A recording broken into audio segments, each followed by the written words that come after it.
Hi friends, இப்போ நாங்கள் எங்கே இருக்கோம்னா கடையில் சாமி கும்பிட்டு தான் வந்து தம்பி என்ன நல்லா பண்ணான்னு பார்க்கலாம் வாங்க. அப்பாவை அவன் எந்த வேலையும் செய்யறதில்ல, மதியில் ஏறி ஏறி உக்காந்துக்கிட்டே இருந்தான். அதுக்கப்புறம் ஒரு லெமன்ல மஞ்சள், இன்னொரு லெமன்ல சிவப்பு, ரெண்டையும் வாசப்படிக்கிட்ட விற்க சொன்னாங்க.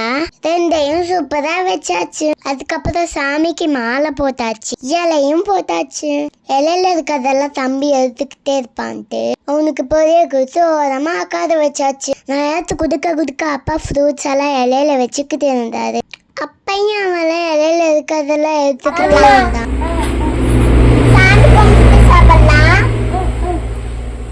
அதுக்கப்புறம் சாமி கும்பிட்டு வீட்டுக்கு கிளம்பியாச்சு. இந்த வீடியோ போன வாரம் எடுத்தது. ஏன் இவ்வளோ நாள் போடலன்னா எனக்கு கொஞ்சம் உடம்பு சரியில்லை, அதனால நான் வாய்ஸ் கொடுக்கல. டாடா பாய்.